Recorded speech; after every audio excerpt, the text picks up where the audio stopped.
sa lahat ng isyong panrelihiyon sa buhay ng talakayin ang katotohanan, maging bukas ang isip at tanggapin ang katotohanan. Talakayin ang katotohanan, lahat ng relihiyon ay welcome sa palatuntunang ito. Huwag mahiya, makinig at magtanong sa Talakayin ang katotohanan. At ngayon, narito ang inyong lingkod, Brother Khalid Sanchez.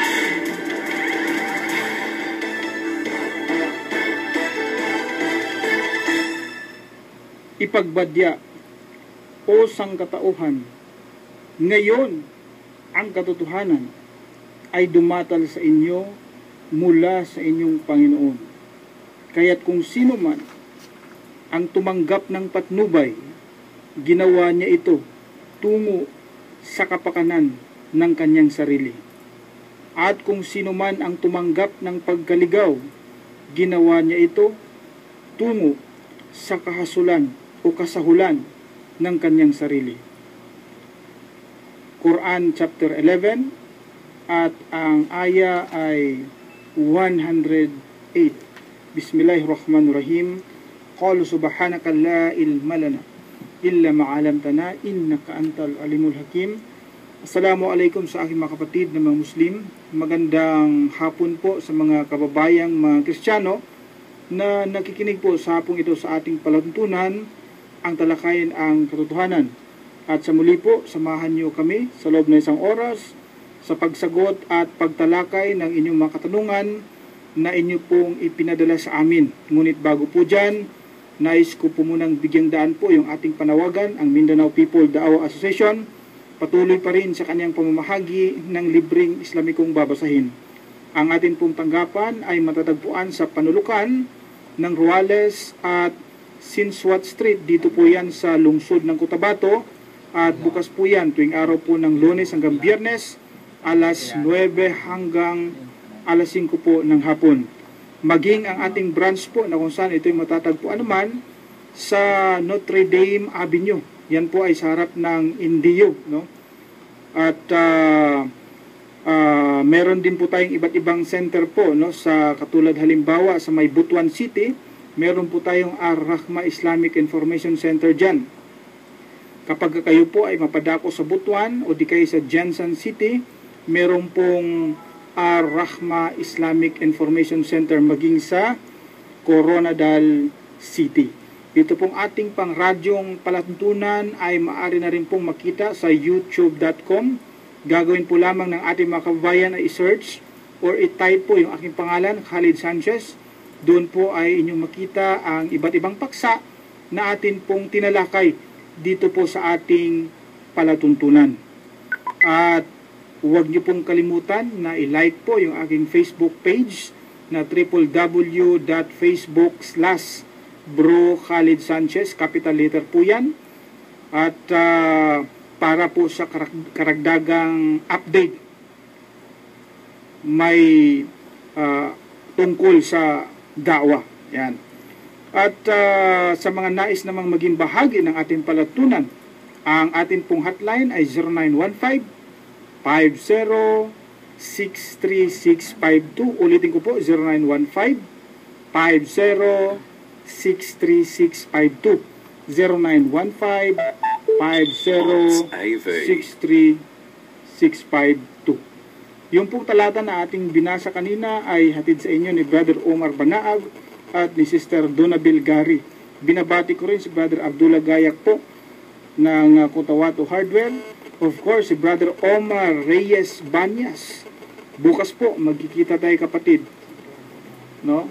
Sa Palawan pala. Abangan nyo po ang inyong lingkod sa Palawan upang ipaabot sa ating mga kababayang, mga Kristiyano ang Islam. Sa po yan, sa 27 po ng Setyembre, inshallah. Binabati ko rin si Hayat Lojin Madap at si Sister Wapa Kasimi. No? Siya po ay isa sa mga nagawaran po ng award na the most influential Pinay woman in the world. Mashallah. Congrats. Okay.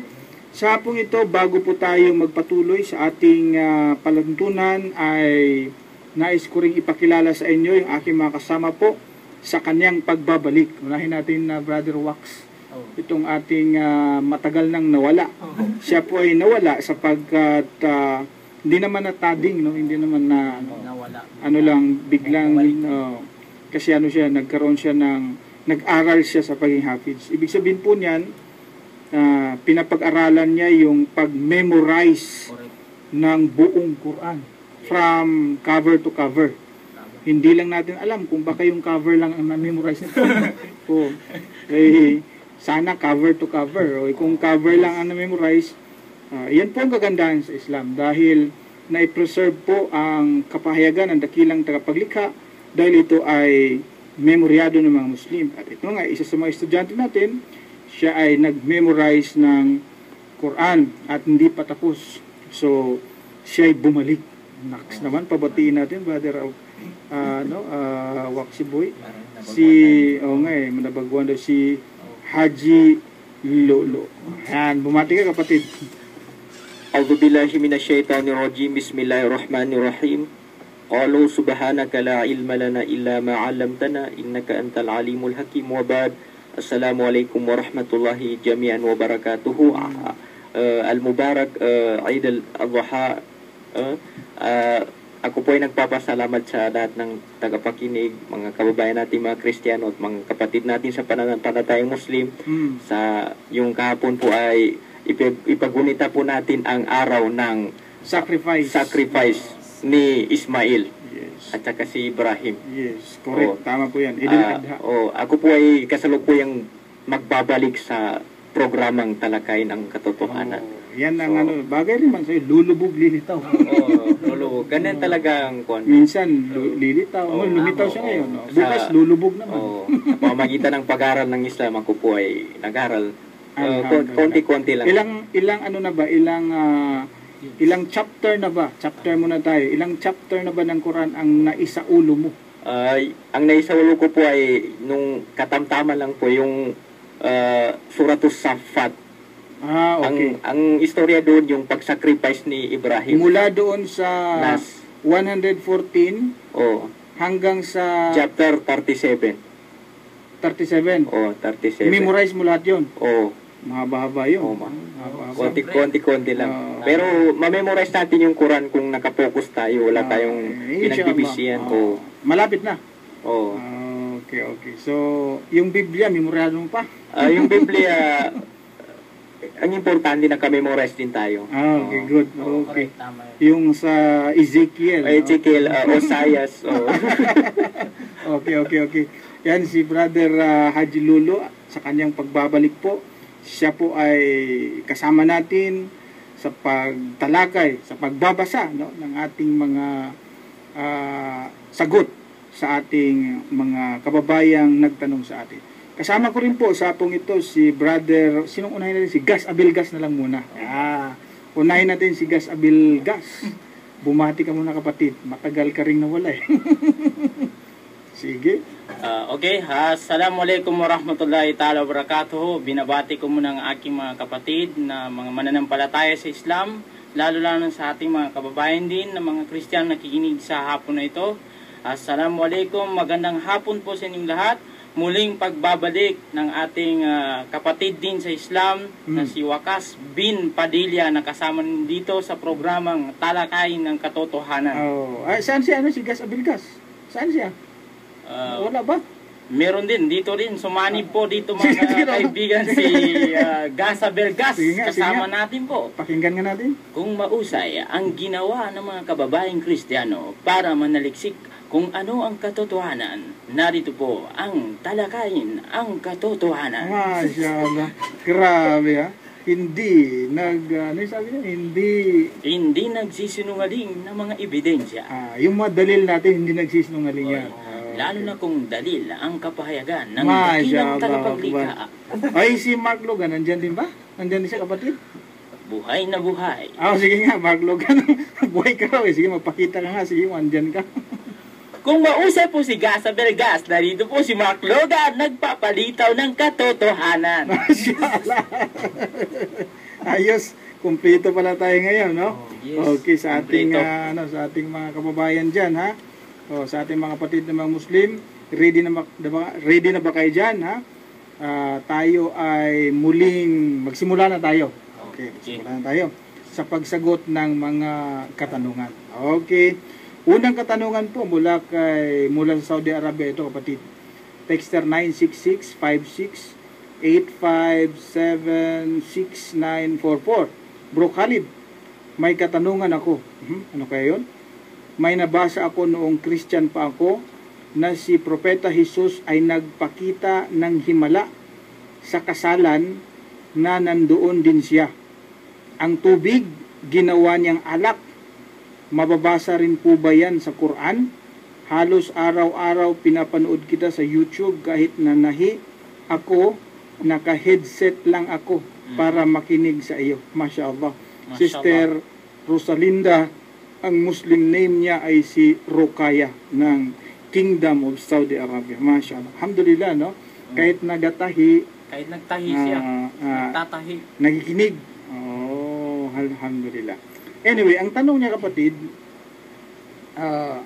nabasa niya daw nung siya pa'y Kristiyano na kung saan ay si Kristo raw ay gumawa ng miracle, himala.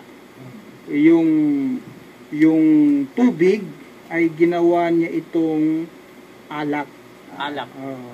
Anyway, yan ay mabasa natin sa isa sa mga sa Biblia, no? Sa Biblia. Basahin natin. Sino mag-volunteer magbasa sa inyo? Ikaw muna, Brother Waxy Boy. Ayan. Ito kasi ang sinasabi sa aklat ng Juan, simulan natin sa 2 hanggang sa 9 ang kapatid. 2 hanggang sa 9. Okay. Pakibasa kapatid na Waxy Boy. At inanyayahan din naman si Jesus at ang kanyang mga alagad sa kasalanan. Kasalan. Kasalan. Hindi kasalanan. Hindi kasalanan. Sige. Sorry. So, okay lang. At nang magkakulang ng alak ang ina ni Jesus, ay nagsabi sa kanya na wala silang alak. At sinabi sa kanya ni Jesus, "Babae, anong pakialam ko sa iyo? Ang aking oras ay hindi pa dumarating." Sinabi ng kanyang ina sa mga alila, "Gawin ninyo ang anumang sa inyo'y kanyang sabihin." Mayroon nga roong 6 na tapayang bato na nalalagay alinsunod sa kaugaliang paglilinis ng mga Hudyo na naglalaman ang bawat isa ng 2 o 3 bangang tubig.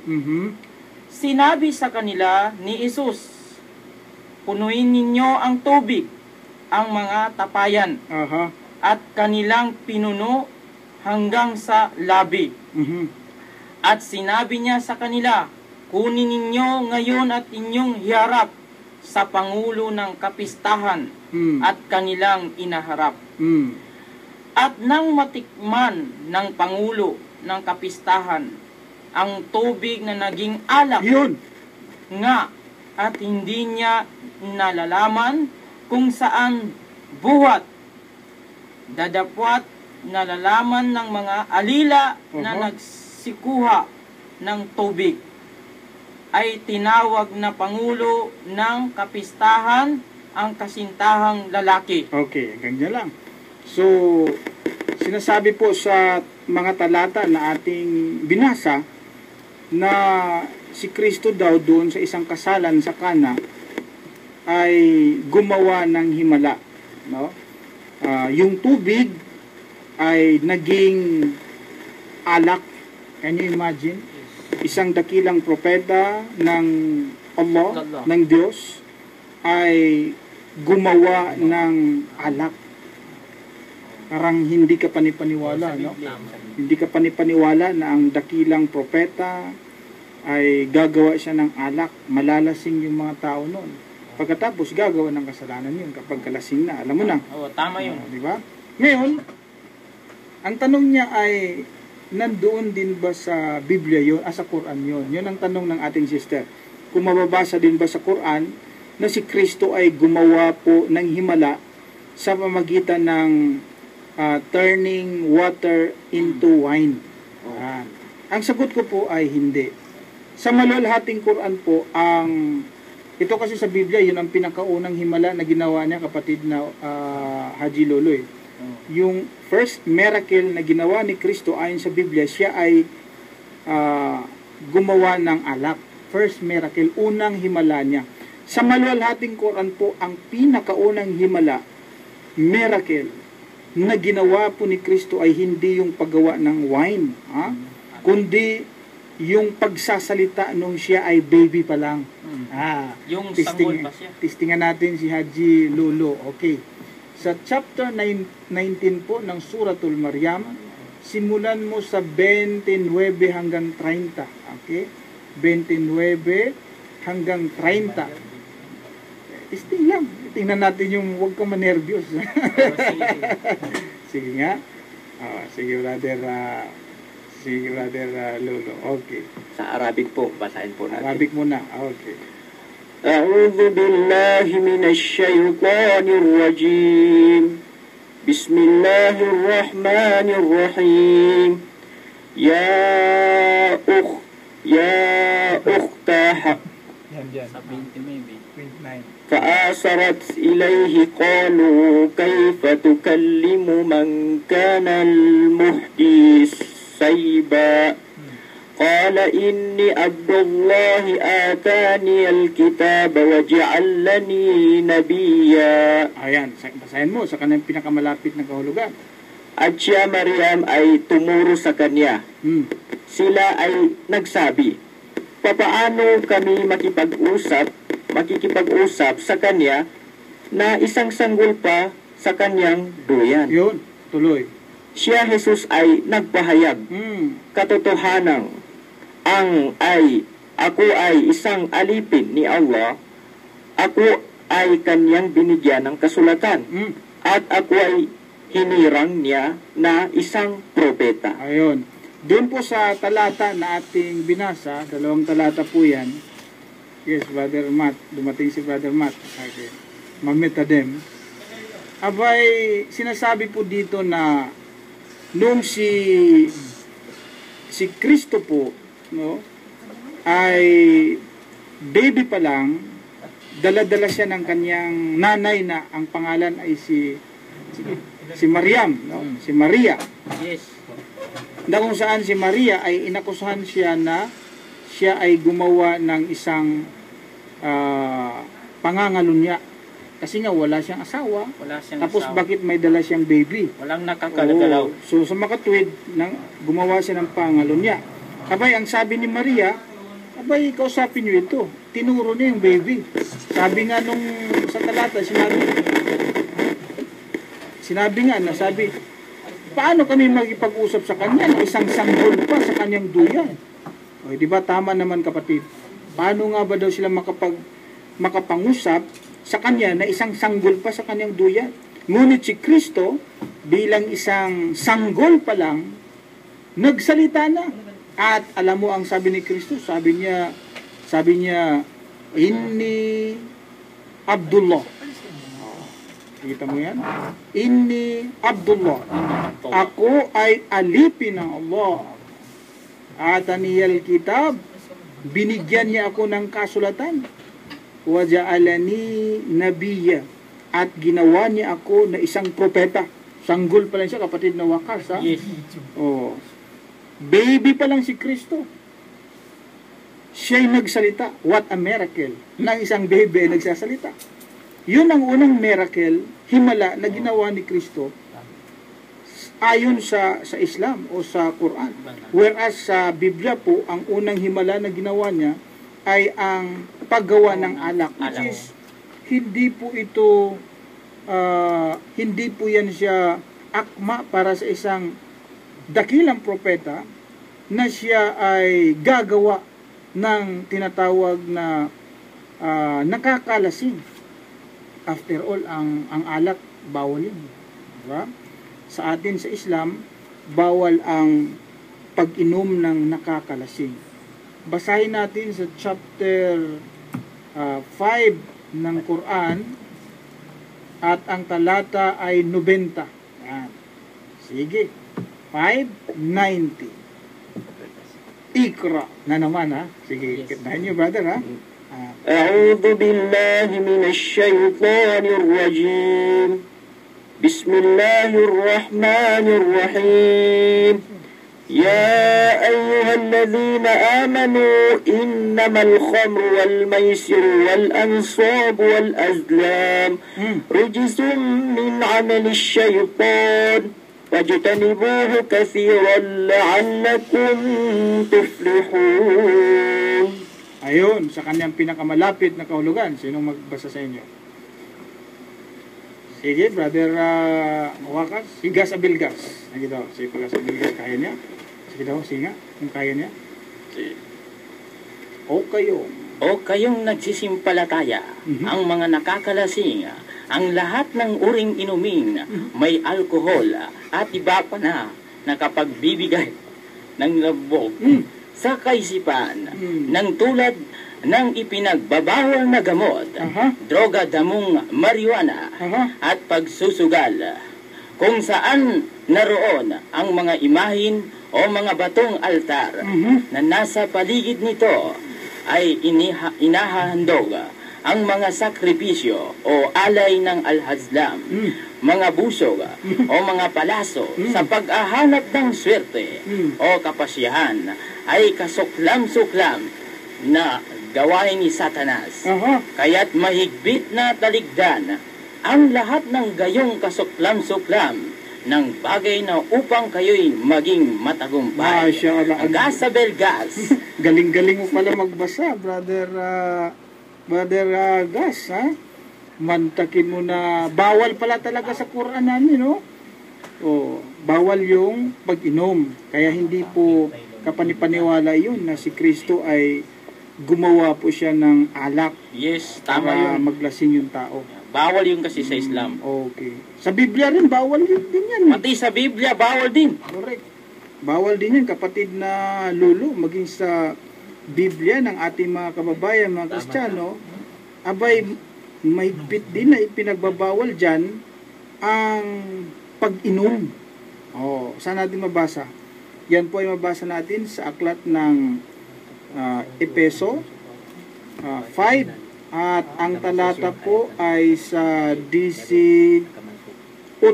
Ganito po ang sinasabi. Baka gusto magbasa ni Mark. Si Mark naman. Mark, ito naman. Basa. Kapag sinabi po sa banal na Quran, nandito din ang Biblia kung ano po ang sinabi. At huwag kayong nagsipaglasing ng alak na kinaroroonan ng kaguluhan at kundi kayo'y mga puspos na espirito. Matloga. Hindi ka talaga, Mark. Okay. Tingnan mo, at huwag kayong magsipaglasing ng alak. Huwag daw, sabi ng Biblia, na kinaroroonan ng kaguluhan, kundi kayo'y mga puspos ng espiritu. Maliwanag yun. Maging sa Biblia, bawal ang paglalasing, pag-inom ng alak. Quran, pati Biblia, bawal po. Correct. Kaya po, yun ang aming kasagutan kay sister po na nagtanong. Okay. Mula po kay Texter 0909-81899995. Good DM. Ako po si Arnel ng Pampanga. Tanong ko lang po kung totoo yung mga dumadalaw na yumao na. Okay. Tanong niya siguro yung tungkol sa mga multo-multo. Yung bang mga namatay na, tapos bumabalik. Kumbaga parang nananakot. Sa tingin ko siya ay hindi isang Muslim sapagkat ang kanyang pambungad ay good AM, no? Although good PM na ngayon eh. So, gusto niyang malaman bilang isang Kristiyano kung bumabalik pa ba sa lupa, nagmumulto pa ba itong mga taong namamatay na. Yung yumao na, kapatid na sikat ang multo na yan. So, karamihan kasi sa mga sa mga kababayan natin, mga Kristiyano, lalong-lalo na po yung mga Katoliko, marami silang ganyang paniniwala, Abay ako nung kabataan ko pa, Brother Wakas kapag may namatay na kamag-anakan, takot na takot akong pumasok dun sa bahay namin. Baka ako ay bumalik yung at nagmulto, lalo na kapag may mga naririnig ka kunwari sa bahay ng mga alingas-ngas, ganyan. Mayroong mga maririnig kang may nagdadala ng kadena, ganyan, no? So, ito ba yung namatay na? Siya ba'y bumalik? Ayon sa paniniwala ng Biblia, ganito ba ang sinasabi? Ito, ako magbabasa, ha? Tandaan niyo po, kapag patay ng tao, wala na siyang babalikan sa mundo. Wala na. Tama. Ito po ang sinasabi sa Biblia sa Ecclesiastes 9, simulan ko po sa 5 hanggang sa 6, ganito ang sinasabi. Sapagkat nalalaman ng mga buhay na sila'y mga mamatay, ngunit hindi nalalaman ng patay ang anumang bagay ni mayroon pa silang kagantihan, sapagkat ang alaala sa kanila ay nakalimutan. 6. Maging ang kanilang pag-ibig gaya ng kanilang pagtatanim at ng kanilang pananaghili ay nawala ngayon, na wala man silang anumang bahagi pa na magpakailanman sa anumang bagay na nagawa sa ilalim ng araw. Maliwanag, ang sabi ng Biblia, na wala man silang anumang bahagi pa. Ibig sabihin, hindi na sila makapagmulto. No? Hindi na makapagmulto, kapatid na Wakas. Wala na anumang bahagi pa baka sabihin niya, tutukoy ko naman, siya ba'y babalik sa bahay namin para magmulto? Baka yun ang tinutukoy niya. Ito, basahin natin. Sa aklat po ng Job 7, at ang talata ay 9. Ito po, hanggang sa 10 po yan. Ako po ang magbabasa. Job 7, 9 hanggang 10. Ganito ang sinasabi. Kung paanong ang ulap ay napapawi at nawawala, gayon din siya o gayon siya na bumababa sa Seol, ibig sabihin yung mamamatay na, ay hindi na aahon pa. Siya'y hindi na babalik pa sa kanyang bahay, ni malalaman pa niya ang kanyang dako. Yung palang patay na, ayon sa Biblia, hindi na raw yan babalik maging sa kanyang bahay. Sa mga tweet, hindi na yan makapagmulto dahil nga hindi na nga babalik. Alam mo kabayang Arnel, no? Ito ang totoo. Kapag ang isang taong makasalanan, zalimun, yan ay nangangarap na siya'y makabalik pa sa lupa kapag siya ay patay na at maitambad sa kanyang harapan ang maaring kaparusahan na kanyang sasapitin sa kabilang buhay. Yes. Yan yung taong nangangarap na sana siya ay makabalik pa sa lupa. Yung mga taong makasalanan. Ganito po ang sinasabi sa chapter 42 ng Quran, at ang talata po ay 44. Iqra. أعوذ بالله من الشيطان الرجيم بسم الله الرحمن الرحيم ومن يضلل الله فما له من ولي من بعده وترى الظالمين لما رأوا العذاب يقولون هل إلى مرد من سبيل. Maganda-ganda na ang pagbabasa. Alhamdulillah. At sino mang naisin ni Allah na maligaw, walang sino mang wali, tagapangangalaga ang sa kanya maliban sa kanya Allah. At inyong mapagmamalas ang balimun mga tampalasan, mapaggawa ng kamalian, pagsamba sa mga Diyos-Diyosan, kung kanilang mamamasdan ang kaparusahan, ay magsasabi, mayroong baga kanyang paraan upang makabalik sa kalupaan. Ayan. Yung mga taong mga makasalanan, kapag sila po ay patay na, at kapag makita nila doon sa kabilang buhay ang tindi o inilaan sa kanila ng dakilang tagapaglikha na kaparusahan sapagkat siya ay sumamba ng ibang Diyos. Imbis na ang tunay na Diyos na si Allah ang kanyang sambahin, abay ang sinamba niya si Kristo, hindi naman Diyos si Kristo eh. Ngayon dahil doon, parurusahan siya sapagkat siya ay nagsamba o sumamba siya sa ibang Diyos, maliban pa sa tunay na Diyos, parurusahan siya sa kabilang buhay.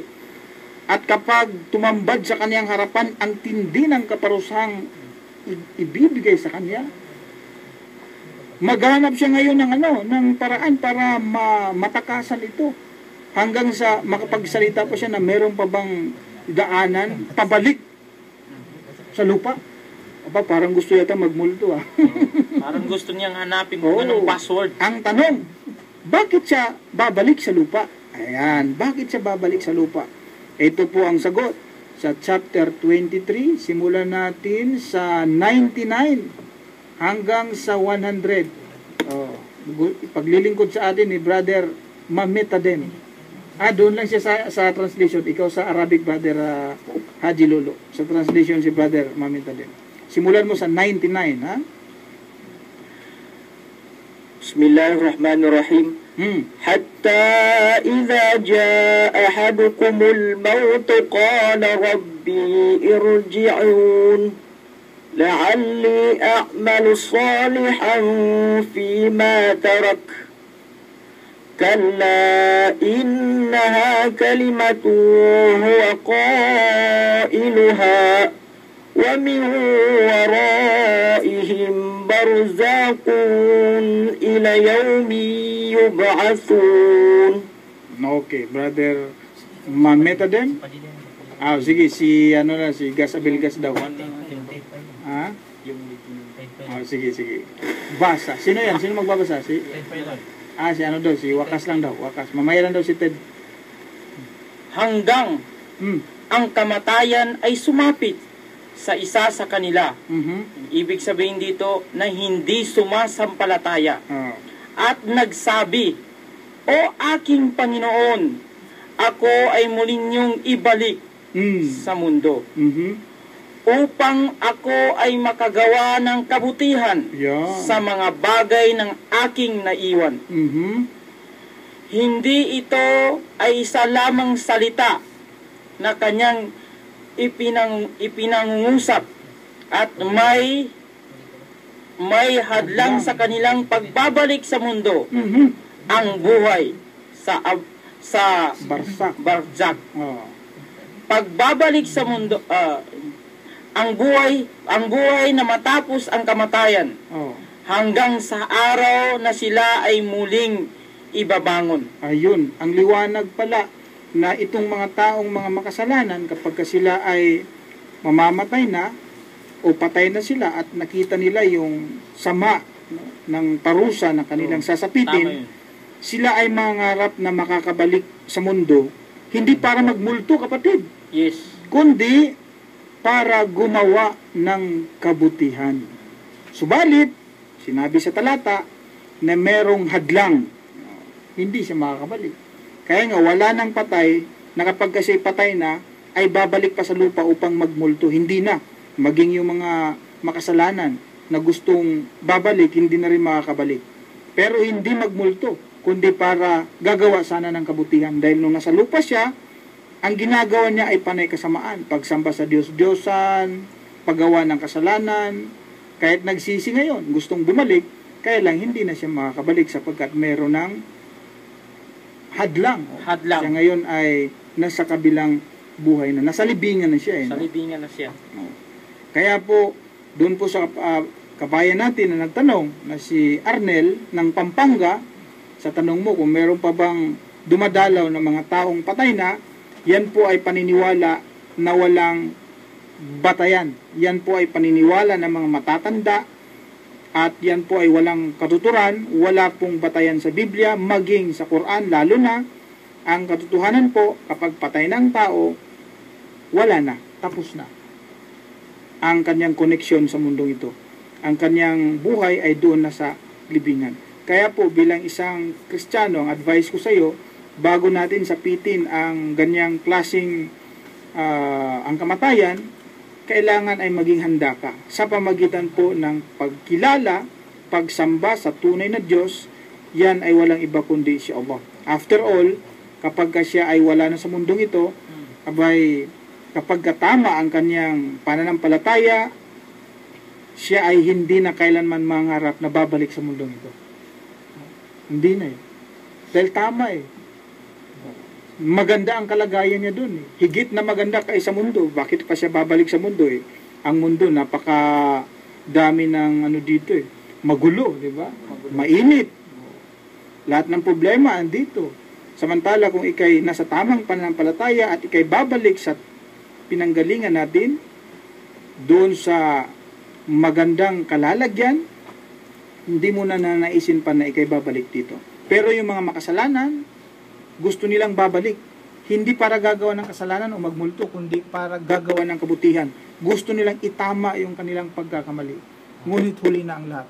Wala nang maitatama dahil sila ay patay na po. Yun po ang aming kasagutan kay Arnel na nagtanong. Bago po dyan, batiin ko po muna itong ating mga kababayan po, mga kapatid po natin sa iba't ibang dako po ng daigdig na gustong magpabati, katulad halimbawa ni Brother Ali Del Pilar ng Kingdom of Saudi Arabia, si Warren Magnetico ng Jubail, Kingdom of Saudi Arabia, Sahib Asamuddin ng Kuwait, Janet Althea Hasmin ng Dubai, Yosef Romy Bangkasan Bailo ng Riyadh, Norinda Damdu Nonong ng Qatar, Suaid Musul ng Qatar, Altong Salik Khalid ng Riyadh, Saudi Arabia, Dats Caro ng Al-Kubar, Saudi Arabia, Joel Jamil Nusito ng Abu Dhabi, Jason Abdul Hadi Tabada ng Qatar, Jerison Dacumus Paharillo ng Kingdom of Saudi Arabia, Elinita Salim ng Cairo, Egypt,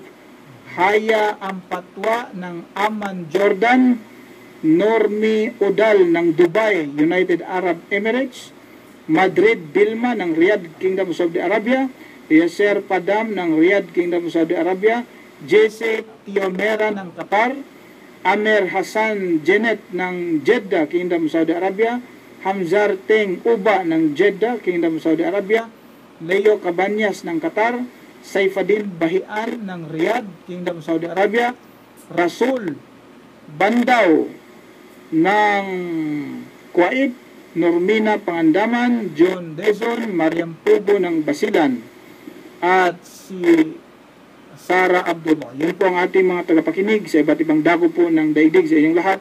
Happy Eid al-Adha mga brothers, sisters.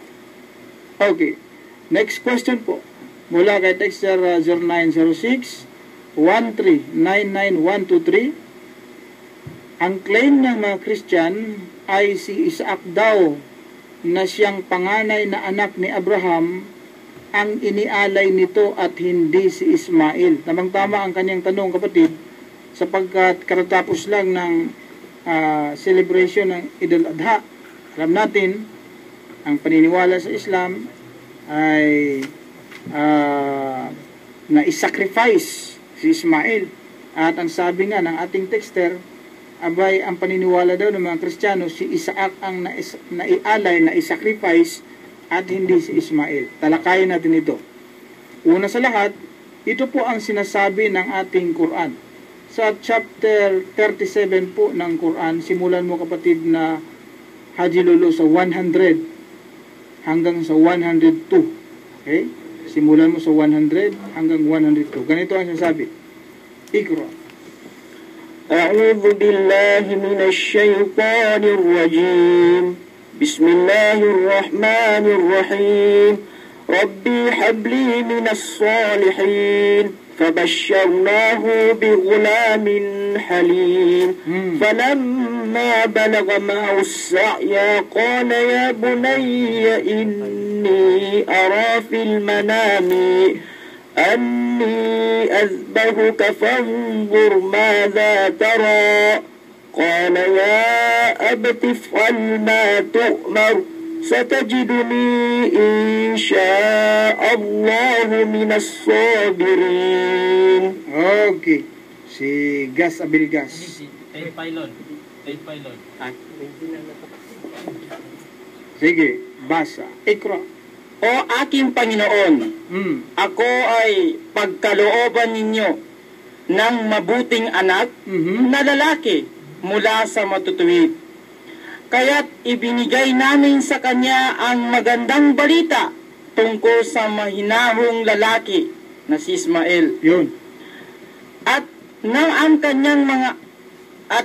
kanyang anak na lalaki ay sumapit na sa gulang ng kakayahan,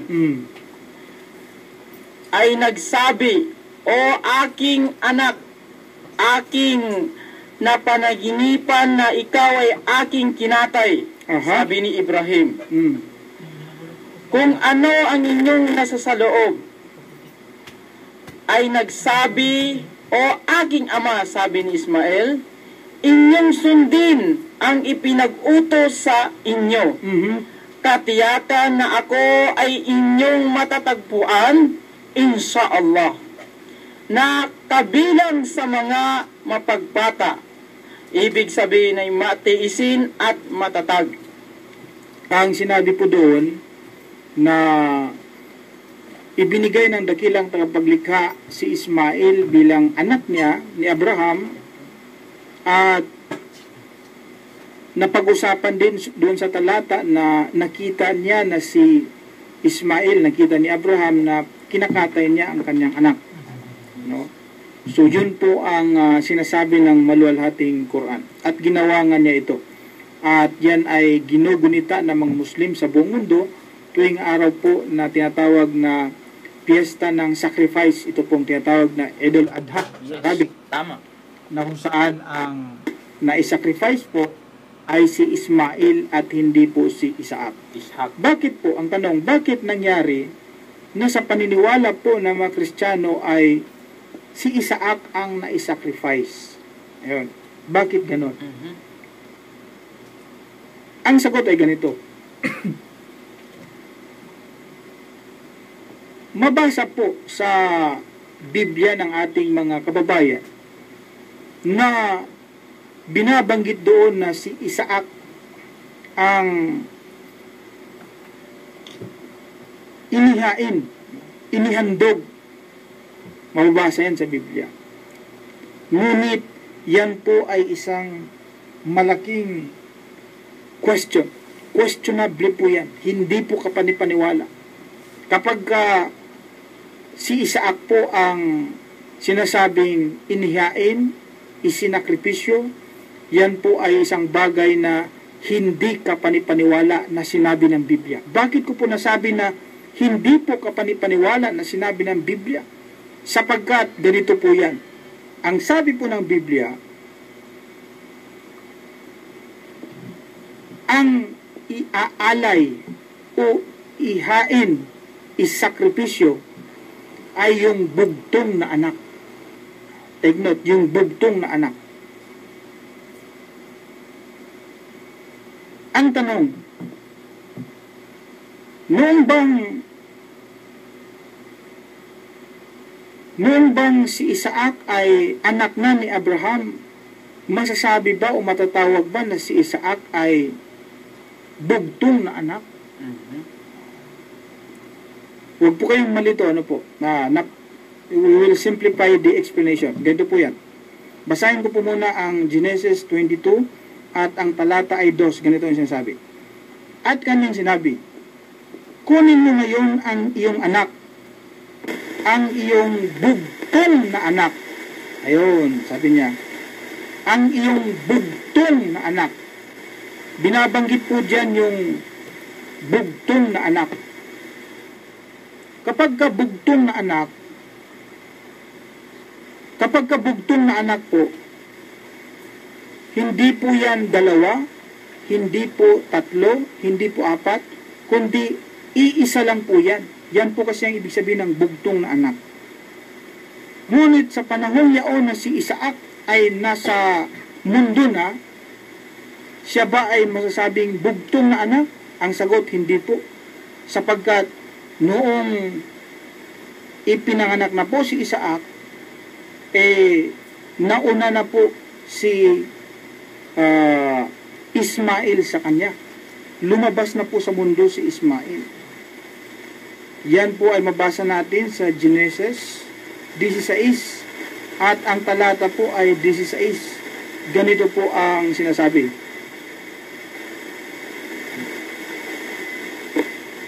At si Abram ay may 86 na taon nang ipanganak si Ismael ni Agar kay Abram.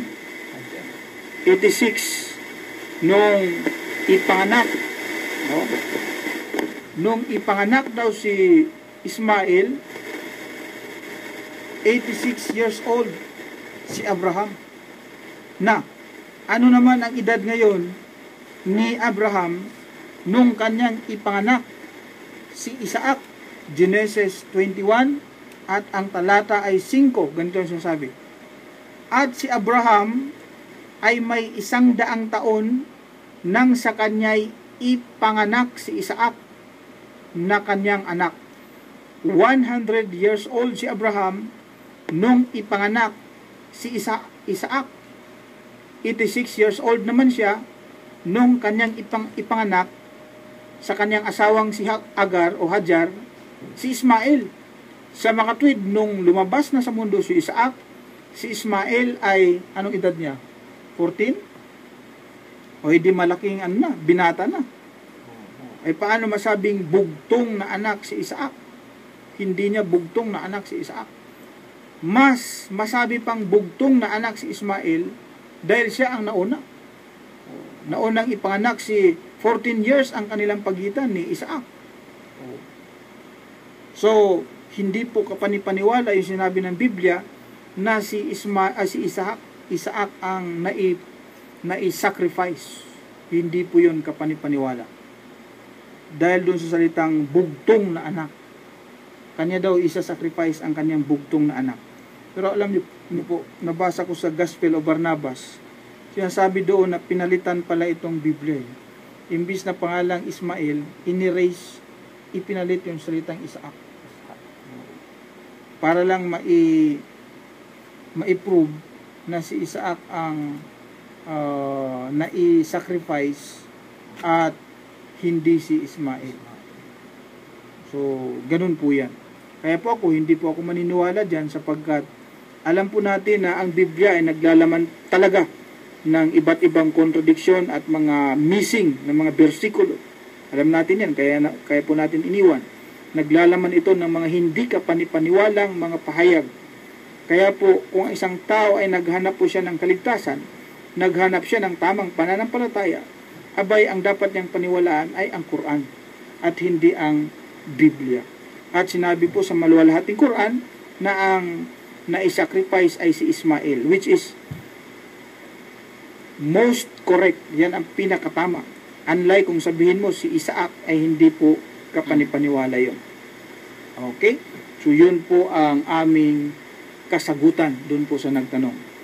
Mula po sa isang Iglesia ni Cristo na nagtanong, si Kabayang Richard, sabi niya ganito, sino po ba ang tunay na ama ni Propeta Jesus? O saan siya nagmula?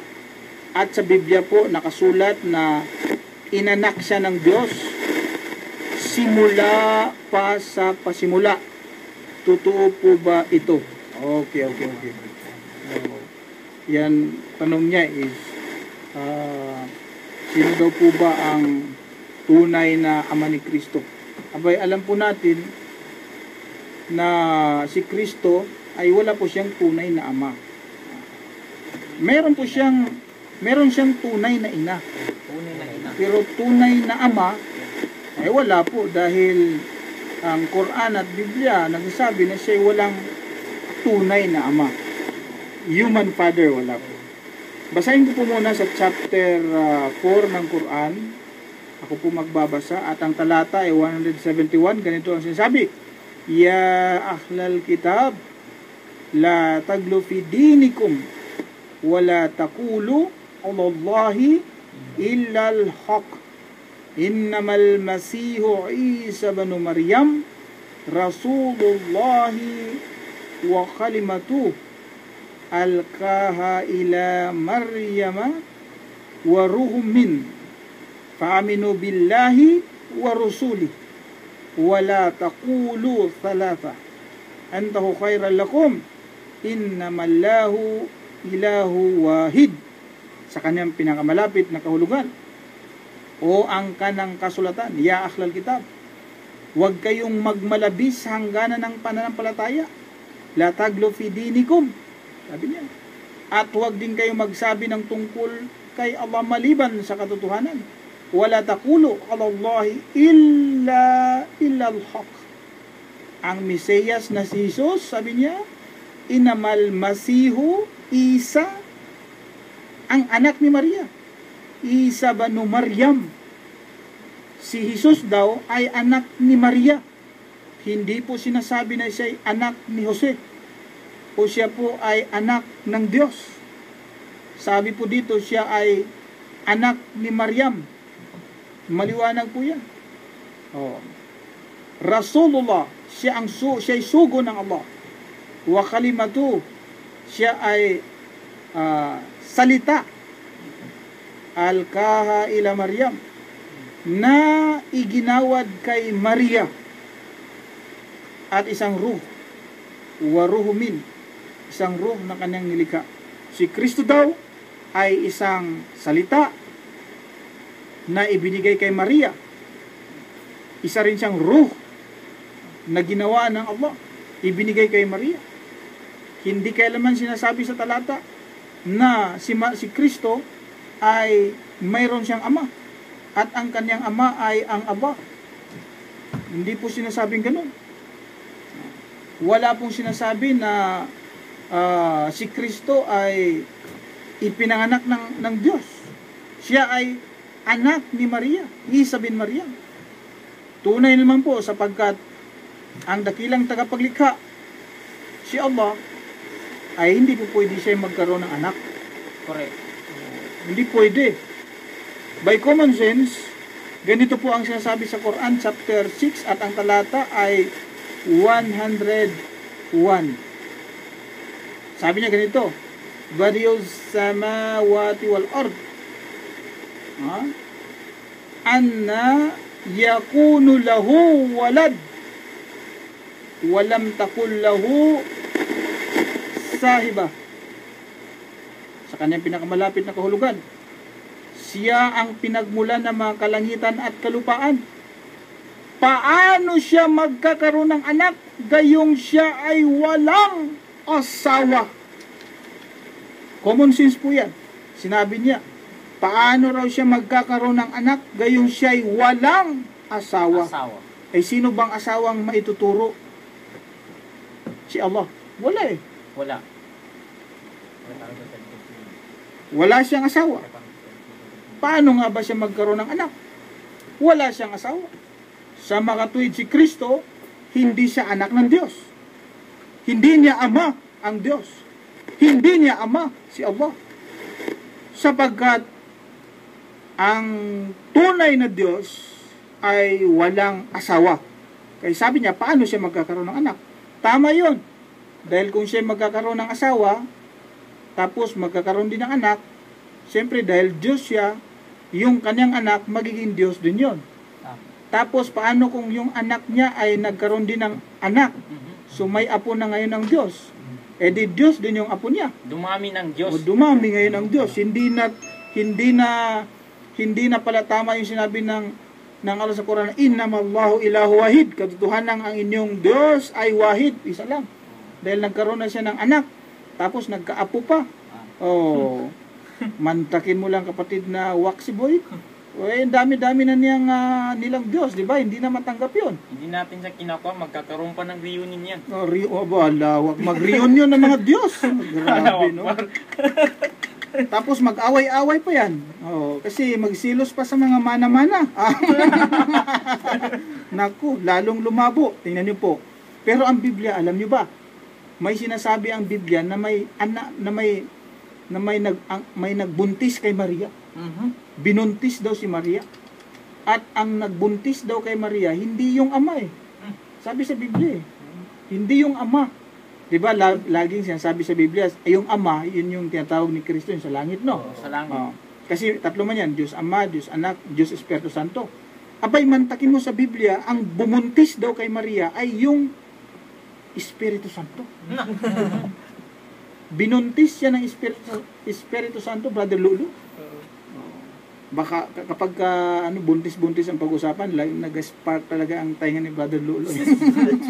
Ito. So, Mateo 1 at ang talata ay 20, ganito ang sinasabi. Pakinggan niyo pong maigi. Datapwat samantalang pinag-iisip niya ito. Narito, ang isang anghel ng Panginoon ay napakita sa kanya sa panaginip na nagsasabi, Jose, anak ni David, huwag kang mangamba sa pagtanggap kay Maria na iyong asawa, sapagkat kanyang dinadalang tao ay sa Espiritu Santo. Dinadalang tao. At least hindi sinasabing dinadalang Diyos, no? Kasi kapag dinadalang Diyos, Diyos yung nasa tiyan niya. Hindi sinasabing dinadalang Diyos, kaya ang sabi dito, dinadalang tao. Tao talaga si Kristo, no? Kaya lang sinasabi, Espiritu Santo daw. Yung santo. Espiritu Santo, multo, di ba? Banal na multo. Ganun, Holy Ghost. Banal na multo. Pero ang katotohanan po ay si Kristo, hindi niya nga matanggap na siya tawaging anak ng Diyos eh. Hindi po matanggap ni Kristo yan. Kaya hindi po pwede si Kristo magkaroon talaga ng ama. Dahil hindi nga matanggap ni Kristo na siya tawaging anak ng Diyos. Ano po ang patunay? Sa Lucas 4 at ang talata ay 41, ganito po ang sinasabi. At nagsilabas din sa marami ang mga demonyo na nagsisigaw, na nagsasabi, ikaw ang anak ng Diyos. Tinuturo ng demonyo, si Kristo daw, anak ng Diyos. Ano ang reaksyon ni Kristo? Sabi niya, at sinasaway sila. Naku, pinagalitan. Na di niya sila tinutulutang magsalita sapagkat naalaman nilang siya ang Kristo. Yun po palang mga demonyo, kapatid na Lolo. Lumabas doon sa mga taong no? Lumabas yung mga demonyo. Pagkatapos abay itinuturo ng mga demonyo na si Kristo raw ay anak ng Diyos. Ngayon nagalit si Kristo, sabi niya, at hindi niya pinahintulutang magsalita sapagkat alam ng mga demonyong ito na siya ang Kristo, siya ang Mesaya, siya ang sugo, hindi siya anak ng Diyos. Ngayon, ang tanong, kung si Kristo ay totoong anak ng Diyos, abay bakit siya magalit doon sa mga demonyo na tinawag siyang anak ng Diyos?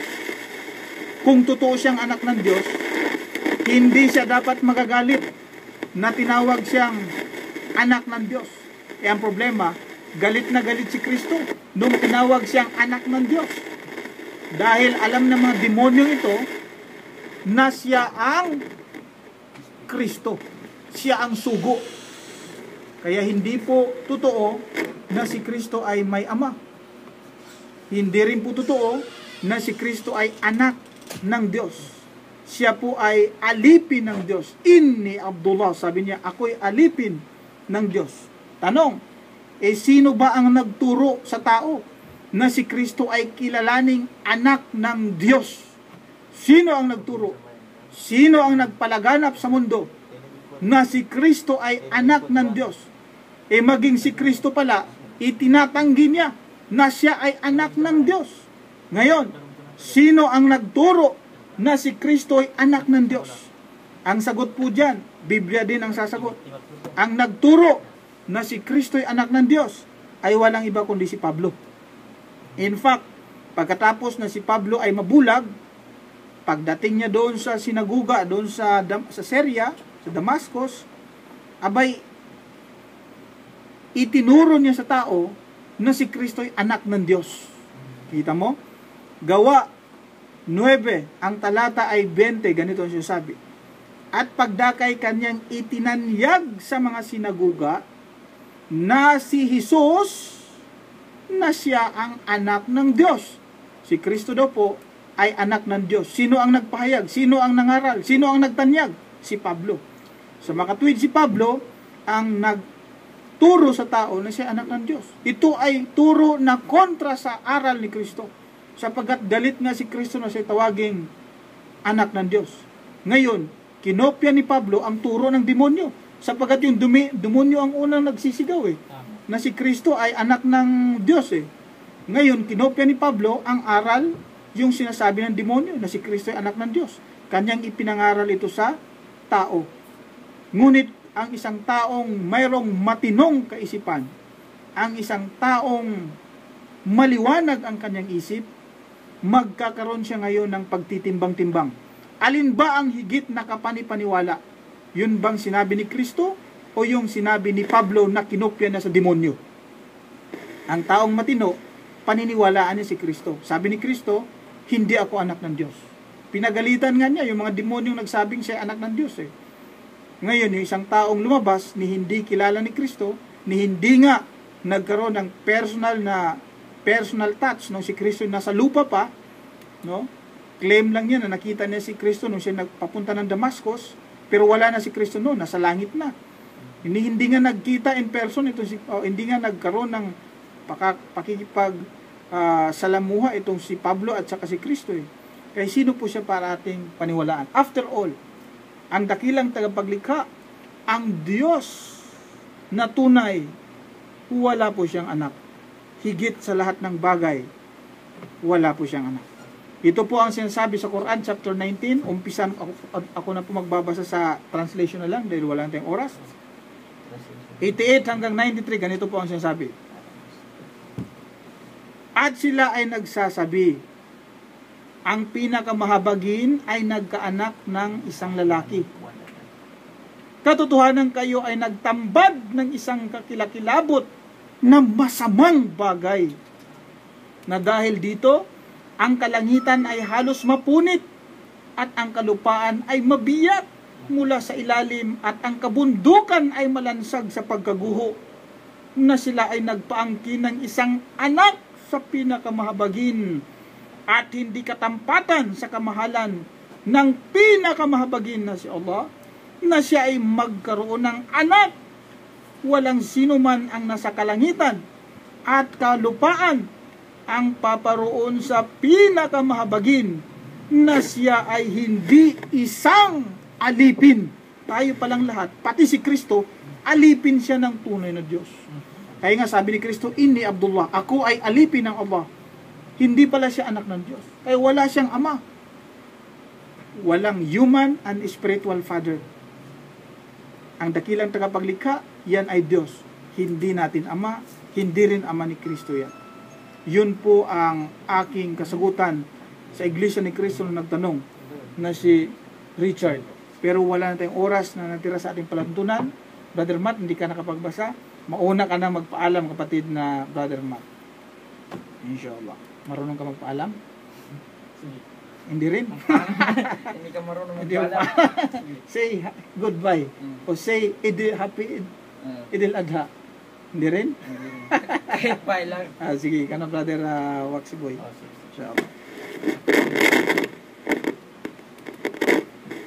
Bago ko na magpapaalam po sa inyong lahat, binabati ko muna nasa Libungan Midjayap o Malingaw Midjayap, nakikinig sila ngayon.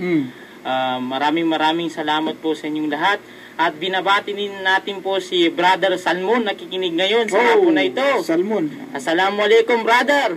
Masya Allah. Assalamualaikum warahmatullahi ta'ala wa barakatuhu. Okay, Brother Haji Lolo.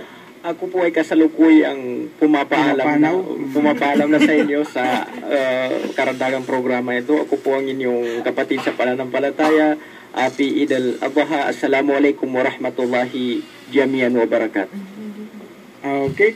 So yun po, no, ang ating mga kasama ngayon sa ating palagtunan.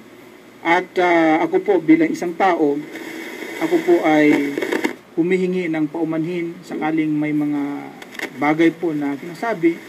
Maaring ito po ay masakit sa pandinig na ating mga kababayan sapagkat ito po ang katotohanan. Humihingi po ako ng tawad. Ang amin po ay ang mailahad sa inyo ang katotohanan kahit na po ito ay masakit. Alam niyo po ang katotohanan kahit masakit, ito po ang nakakatulong sa atin para po tayo ay makatagpo ng tunay na kapayapaan sa ating isip. After all, kahit na ito'y masakit, pasasalamatan nyo pa yung mga taong nagsasabi ng katotohanan na kahit na masakit. Yes.